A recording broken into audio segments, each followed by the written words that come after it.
এই যে নিউজ চ্যানেলগুলো খুললেই আজকাল যা দেখাচ্ছে, এগুলো আসলে কোন নিউজ? সকাল থেকে রাত সব পজিটিভ, একটাও নেগেটিভ নেই। পুরো সমাজটাকে ভালো মানুষ বানানোর একটা গভীর ষড়যন্ত্র চলছে বলে আমার সন্দেহ হচ্ছে। একটু বেশি পজিটিভ হয়ে যাচ্ছে না ব্যাপারটা? মানুষ তাহলে শিখবে কি? শুধু ভালো ভালো দেখলে তো মানুষ বিভ্রান্ত হয়ে যাবে। এই একটু আগে কি দেখালো জানেন? একজন লোক নাকি বাচ্চাদের ফ্রিতে পড়ায়, তারপর ইন্টারভিউতে কি আলোচনা? এডুকেশন সিস্টেম কিভাবে ভালো করা যায়। এইগুলো কি আলোচনার বিষয়? নিউজ মানে তো মাথা গরম হবে, রক্তচাপ বাড়বে, এই তো আমরা শিখে এসেছি।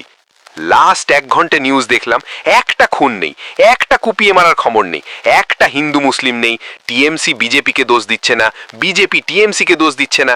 এটা কি কোনো নিউজ চ্যানেল? তোলা আদায়ের খবর নেই, জমি দখলের খবর নেই, চাকরি চুরির খবর নেই, শিক্ষক আন্দোলন নেই, কৃষক আন্দোলন নেই, সবাই নাকি সৎভাবে কাজ করছে। এইটা দেখালে তো মানুষ ডিপ্রেশনে চলে যাবে যে আমি এতদিন কি দেখছিলাম।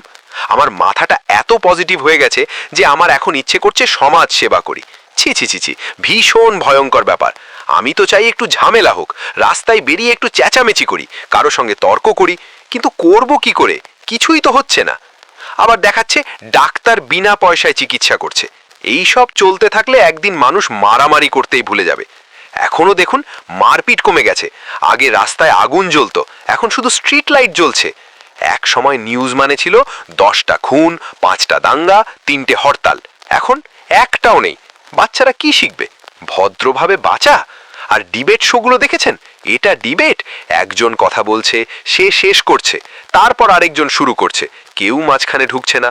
এত ভদ্রতা কেন? ডিবেট মানে তো চেঁচানো, মাইক বন্ধ করা, আমাকে বলতে দিন বলা। নিউজ অ্যাঙ্কারদের দেখো, চুপচাপ বসে খবর পড়ছে, কোনো রাগ নেই, কোনো নাটক নেই। আগে অ্যাঙ্কাররাই ছিল সবচেয়ে বড় কমেডিয়ান, এখন সত্য কথা বলছে। এটা কি মানা যায়? নিউজ যদি কার্টুনের মতো না হয়, কমেডিয়ানরা কমেডি করবে কি নিয়ে? এই জন্যেই আজকাল আমাদের মতো লোকদের নিজে থেকেই কার্টুন বানাতে হচ্ছে।